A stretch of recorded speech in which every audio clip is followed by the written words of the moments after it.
Watch right now on the Front News Project. The Ukrainian armed forces are breaking through into Crimea. Exclusive footage of Russian helicopters and ships being destroyed. Panic in the Kremlin and Russia is on fire. Oil refineries are burning across the country. And of course, the nuclear threat from Belarus. Is a planetary war really beginning?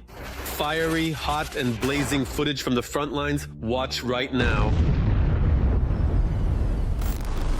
Greetings, Vladimir Timoshenko here with you. And let's get straight to the main point.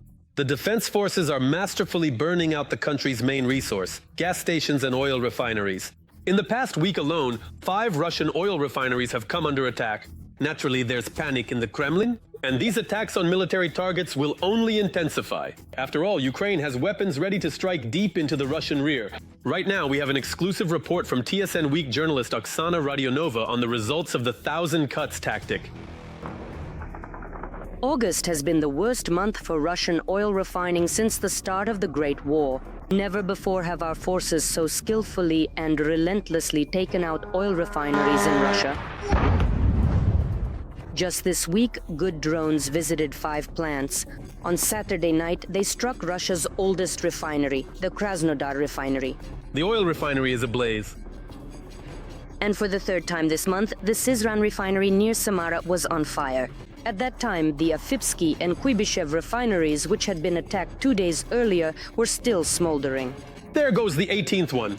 On Monday, the Ilsky oil refinery was burning. Here's a map of the flares across Russia for the month. In addition to the 5 already mentioned, on Independence Day, there were fires at the Syzran and Novoshakhtinsk refineries. On August 19th, the Volgograd refinery was hit again. There were also successful attacks by our UAVs on August 15th, 13, 10, 7, and 2. The strike was very timely, and the end of the vacation season has a very bitter aftertaste for the Russian military economy. At this point, approximately 30% of refining capacity has been knocked out. This affects overall trade and logistics capabilities, increases prices, and provokes inflation. It's a paradox. The country that's a gas station has run out of gasoline. Fuel prices have reached their peak. Russians are groaning about the gasoline shortage from Sakhalin. It's simply impossible to fill up your car. All the way to Crimea. I just arrived at the gas station to fill up. They say the gasoline is gone. Now they're giving it out with ration cards. What do you mean with ration cards? What's going on? What, have we gone back to the Soviet Union? They never had ration cards before, never, not in any year. There was never distribution by ration cards. The Kremlin is trying to manually control prices. They've extended the ban on gasoline exports for another month until October. And we're only increasing our strikes. Our intensity is growing. Our intensity is growing. More drones are being produced. More different technological tricks are being used. In particular, Russian electronic warfare is already ineffective in some places. The main goal is to stop the oil flows that allow Putin to finance the war. That's why we strike not only at processing facilities, but also at pumping stations, successfully targeting the most sensitive spots. That's all. That's all. For example, on Friday we hit a strategic oil pumping facility in the Bryansk region, a line production station near Netopovichy, which pumps diesel for the enemy's army. Its capacity is 10 million tons per year. This week, the Ryazan-Moscow oil pipeline exploded, which supplies gasoline to Moscow residents. And several times, our forces have already attacked strategic facilities of the Druzhba oil pipeline. There, our defenders found the Achilles heel, the Unecha station. It might seem like just a small station, but it's actually a bottleneck in the entire Russian oil pipeline and oil system. So, if this node is destroyed, it completely blocks the supply directly to Ust-Luga, cuts off the supply to Belarus, and from there, consequently, the supply to Europe. Because of this strike, Belarus lost the technical ability to quickly share gasoline with their Russian brothers. Plus, the strike hit the Druzhba pipeline so hard that it left Putin's friends, Orban and Fico, without cheap Russian oil. We have always supported the idea of and continue to do so. We have always supported friendship between Ukraine and Hungary. In Budapest, the strike was called an attack on sovereignty, and they announced a ban on entry into the country for the commander of the drone forces, Magyar Robert Brody. He is an ethnic Hungarian, and he responded, "Shove your sanctions and travel bans to Hungary up your ass, Mr. Bone Tensor." But Hungarian supplies were not the target of the strike because the main goal is to stop the flows in the Baltic direction.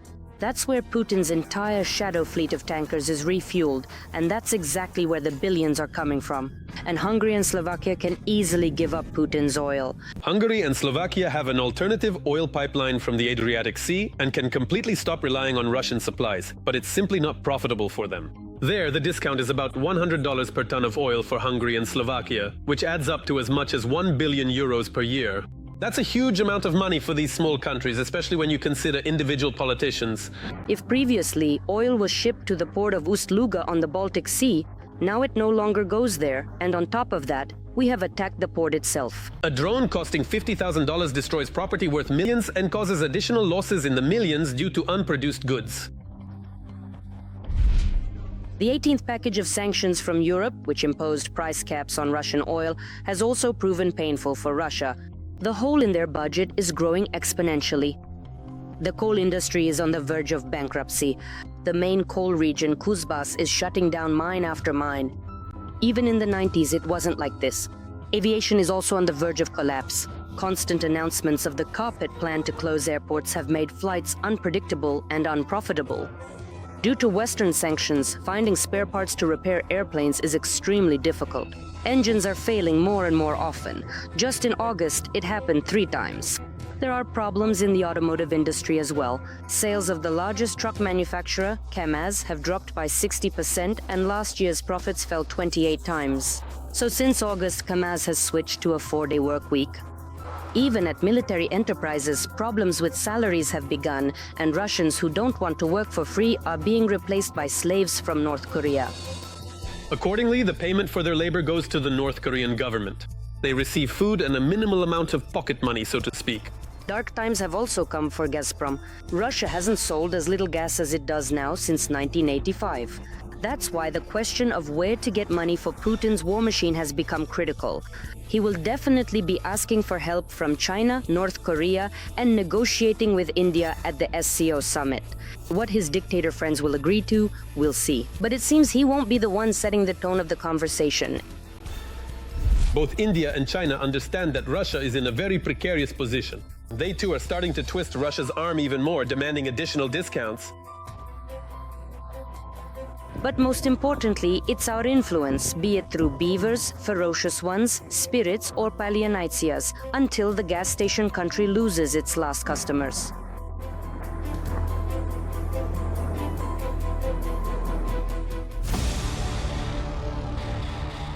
And now we move to the Kupiansk direction of the front. The situation here is, as usual, extremely tense. In the Kupiansk direction, the aggressor carried out assault actions 6 times in the areas of the settlements of Kupiansk, Petropavlivka, and Stepova Novoselivka.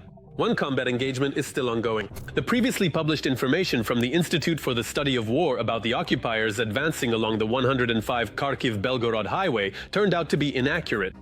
Journalists contacted the head of the Derhachi Military District Administration, Vyacheslav Zdorenko, who, citing the commander of the 58th Separate Mechanized Brigade, denied any enemy advance east of the settlement of Kazacha Lopan. According to Zdorenko, several enemy sabotage and reconnaissance groups did indeed attempt to cross the border, but they were eliminated on the approaches to the Hoptivka checkpoint.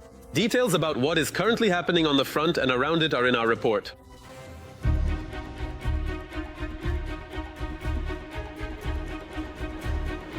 The Russian army is intensifying its attacks in the Zaporizhzhia direction. This is footage of the 291st Motorized Rifle Regiment operating in the Orykiv area. Russian soldiers are attacking Ukrainian military equipment with drones and threatening Ukrainian soldiers on camera. Please come back again for even more. Glory to Russia.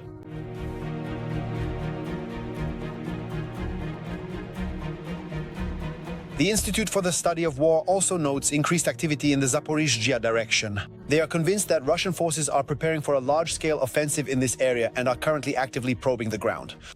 Russia may attempt to launch new offensive operations in the Zaporizhzhia direction. A representative of a Ukrainian brigade operating in the Zaporizhzhia direction reported that Russian forces are likely preparing for a large-scale offensive in this area, amassing troops, preparing reserves, regrouping, and conducting reconnaissance in the frontline zones. The representative stated that this increase in Russian activity is the first sign that Russian forces are preparing for a larger-scale operation. He also noted that Russian forces are striking the antennas of Ukrainian drone command posts. The representative stated that Russian forces are unlikely to attack with a large amount of heavy equipment, as they did in the spring of 2025, since Ukrainian drones and remote mining have proven effective in destroying heavy equipment. But as before, the Pokrovsk and Lyman directions remain the most intense. The occupiers carried out 37 and 31 assault actions respectively over the past day. To maintain this level of combat intensity for the first time since the start of the full-scale aggression against Ukraine, the Russian state is spending every second ruble from all federal budget revenues on military needs. This was reported by the Moscow Times, and despite such colossal spending, the successes of the Russian army are insignificant. On the battlefield today, as we know, there are fierce battles. Today, the enemy is trying to continue its pressure in almost all directions. And although those who predicted for us at the beginning of this summer, especially some Western colleagues, a collapse and failure of the front, today they are loudly writing that, look, the Russian offensive campaign of the summer of 25 has failed. We are fighting by all the rules, and that is our strength. That is what will help us win. The Ukrainian defense forces are giving Russian soldiers no respite even on the temporarily occupied territory, both on land and at sea. For example, GUR fighters have seriously damaged a missile ship in the Sea of Azov.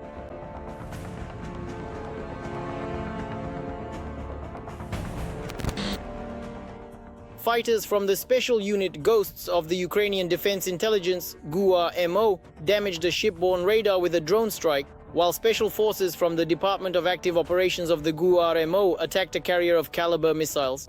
As a result of the strikes, the Russian missile ship, which was in the potential launch zone for Caliber missiles in the Temryuk Bay, sustained damage and was forced to leave its combat duty area. Ukrainian Defense Intelligence, GUA-MO.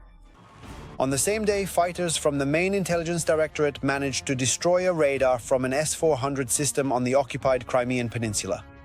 This radar station is capable of detecting targets at a distance of up to 600 kilometers and simultaneously tracking 300 targets.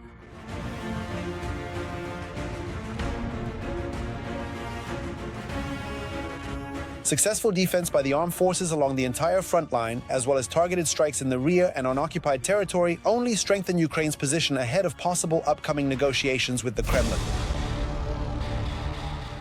And now, let's analyze the operational situation on the blazing Pokrovsk front line. Here too the situation is, as usual, extremely tense. On the Pokrovsk front, since the beginning of the day, the occupiers have made 25 attempts to push our defenders from their positions in the areas of the settlements of Zaporizhzhia, Novoekonomicheskoye, Mirolyubovka, Zverevo, Udakhnoye, Dakhnoye, and in the direction of the settlements of Promen, Rodinskoye, and Pokrovsk.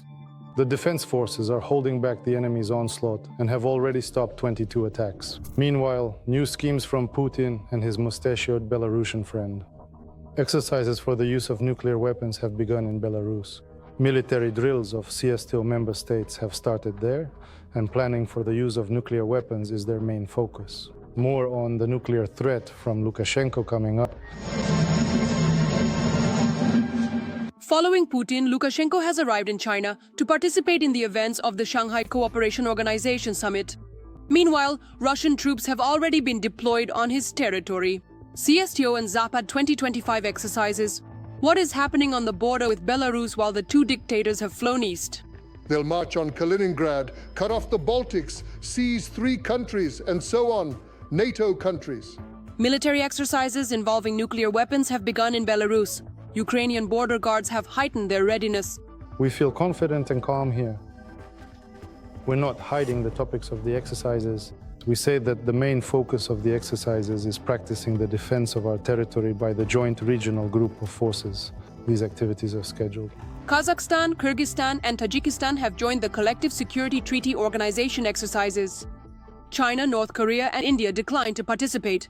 There are statements directed at Belarus, claiming that Belarus or the Russian Federation are threatening someone, actually contradict the actions they themselves are taking. According to preliminary estimates, about 3,000 servicemen will come from Russia. Belarus will deploy between 7 and 10,000. According to the authorities of the Republic of Belarus, the maneuvers will take place at the Lozvida and Lipetsk training grounds. Russia and Belarus are not just mere allies. They share a truly common defense space, which they are actively strengthening due to the very complex and challenging international situation that currently prevails. Belarus has scheduled several separate activities: training for the collective rapid response forces called Interaction 2025, exercises involving reconnaissance assets called Search 2025, as well as maneuvers for logistics units called Echelon 2025. The defense of our territory is carried out by the joint regional group of forces. These activities are planned. This is not some sudden decision or anything like that. According to the official version, their goal is to practice joint defensive and offensive actions. Since 2020, a decision was made to create a regional grouping. In this way, we strictly adhere to the decisions of our heads of state. We conduct these exercises every 2 years. The rehearsal of the use of nuclear weapons and the Oreshnik missile system has been announced.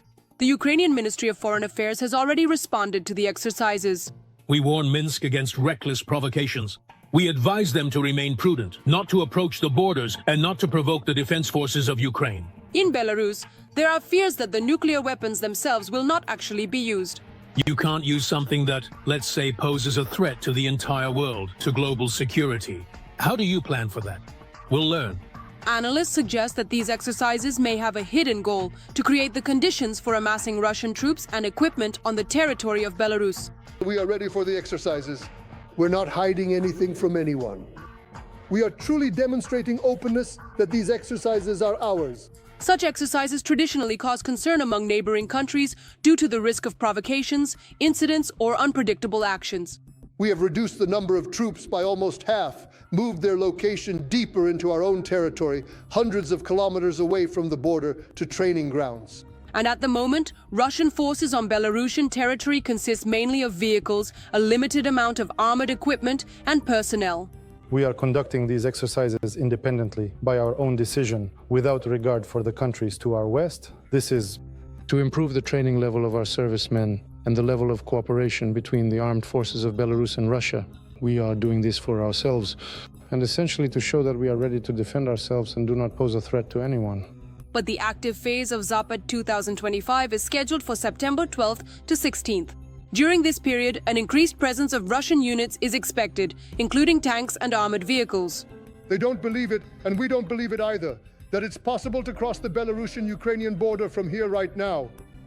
We know what's happening at the border. It's completely reinforced with mines. It's mined, and if you try to go there, you'll lose thousands of people.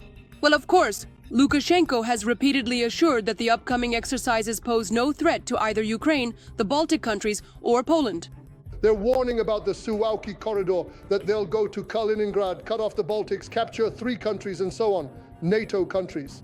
However, back in 2022, he said the same thing about the impossibility of an invasion of Ukraine from Belarus after Zapad 2021, but a week later, he gave his territory to the Kremlin for the attack on Ukraine.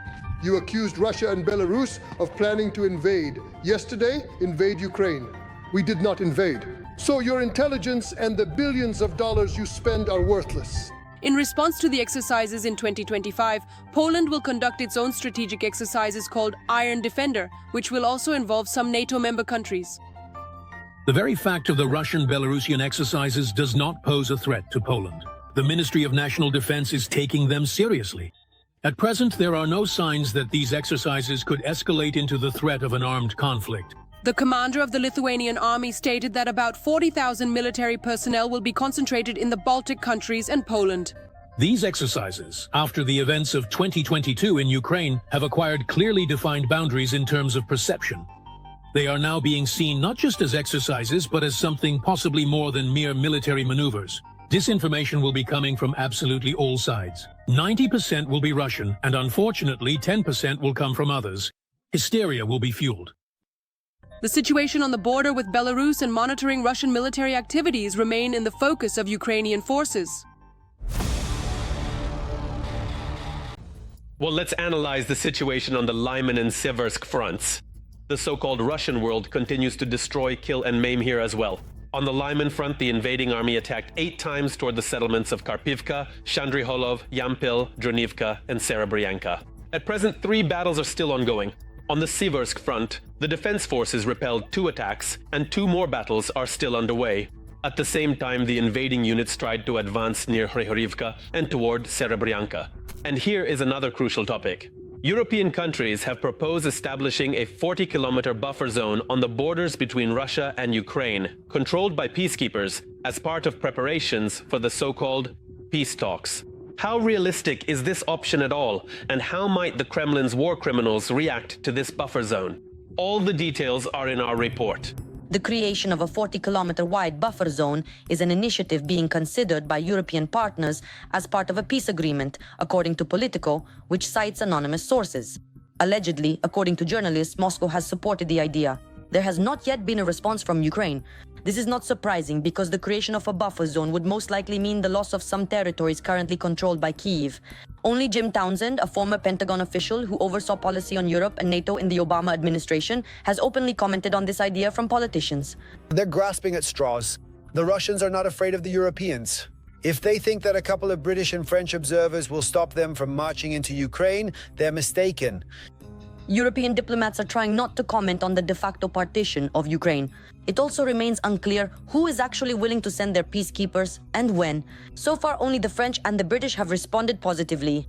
The commander of Lithuania's forces stated that his troops would only go to Ukraine in the event of a ceasefire or a peace agreement.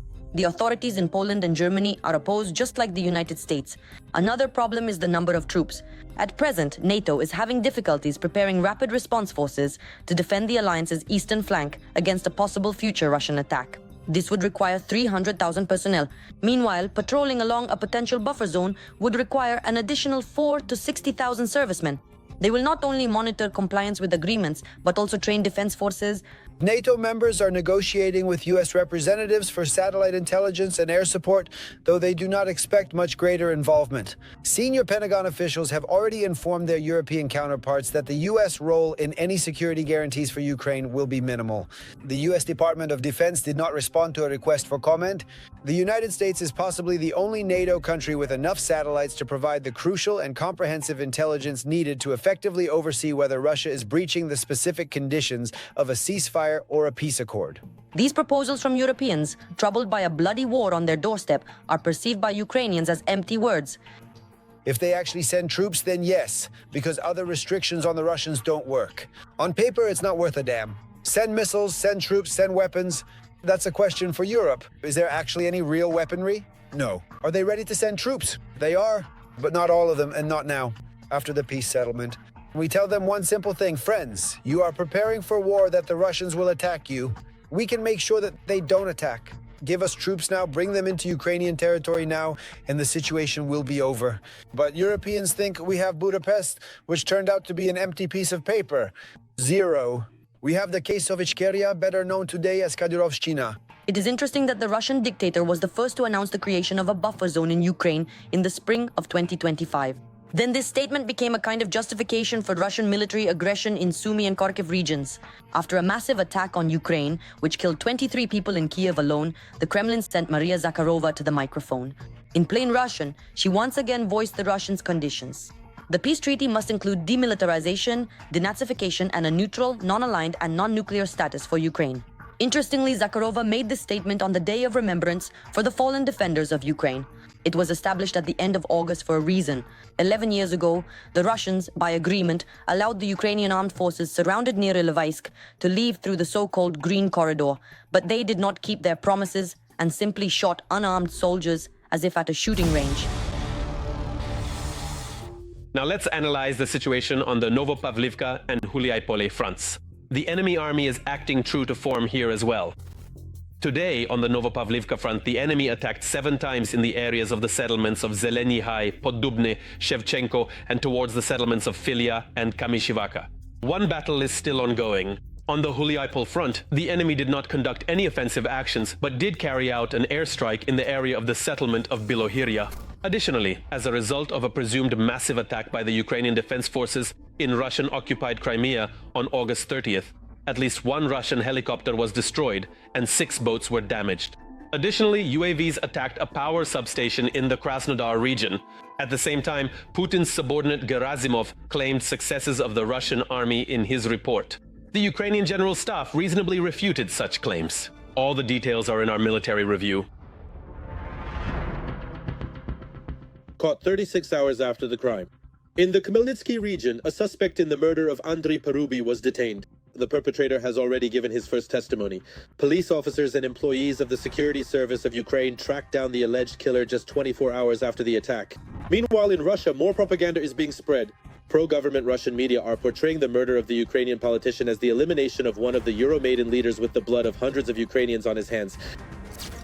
Andriy Parubi was at the origins of the coup d'etat in Ukraine in 2014.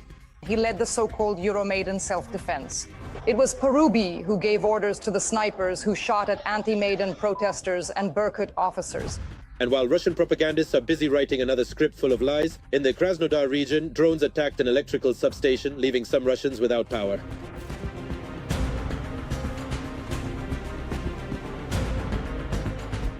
In addition, residents of Yelabuga in Tatarstan reported explosions, and Rosaviatsia announced the closure of the airports in Kazan and Nizhnekamsk. There were also explosions and fires in temporarily occupied Crimea. Special forces from the GUR's Ghosts unit struck military infrastructure and destroyed several targets. Among them were an S-400 complex and a radio telescope. But in Russia, despite the enemy's defeat, they continue to talk about victories at the front. On August 30th, Gerasimov summed up the results of the spring-summer combat operations. The Russian general claimed successes by the occupiers in their active advances on several fronts at once. But all of this turned out to be lies. The Ukrainian general staff noted that these offensives by the occupiers amounted to practically nothing. Not only did the so-called summer offensive of the Russian occupation forces fail, but in 4 years of active combat, the occupying troops have not managed to accomplish even tactical level objectives of the so-called special military operation, namely reaching the administrative borders of Donetsk region. At present, about 33% of the territory of Donetsk region remains under the control of the Ukrainian defense forces. By the way, Gerasimov's report contains completely different figures. Supposedly 27% of the territory of Donetsk region is under the control of the Ukrainian defense forces. Gerasimov's blatant lies were even criticized by Russian military bloggers. They accused the Ministry of Defense of exaggerating successes at the front. For the Russian side, especially the military and political leadership, it is extremely important to show at least some kind of success, even at the tactical level, against the backdrop of the blatant failure of the so-called special military operation, in order to reassure the Russian public amid the unprecedented level of personnel losses. Let me remind you that according to both Western intelligence agencies and the main intelligence directorate of the Ministry of Defense of Ukraine, the occupiers' losses have already exceeded 1,100,000 personnel. Meanwhile, CSTO exercises have begun in Belarus. According to statements from the General Staff, they are practicing the planning of the use of nuclear weapons during these exercises. The nature of the statements from both the Russian and Belarusian sides regarding the scenario of the exercises, including the rehearsal of the possible use of tactical nuclear weapons, should be regarded as elements of information operations by Russian special services. It should also be specifically noted that previous information from both the Russian and Belarusian sides about the redeployment of tactical nuclear weapons to the territory of the Republic of Belarus has not been confirmed. According to experts, the information about the redeployment of the ultra-modern Oreshnik weapon, which both the Russian and Belarusian dictators used to frighten the world, has also not been confirmed. That's all for today. But very soon on the Front News program, there will be new unique materials from our journalists reporting from the hottest spots of the war, obtained so that you know the truth. This was Vladimir Timoshenko with you. Take care of yourselves and your loved ones.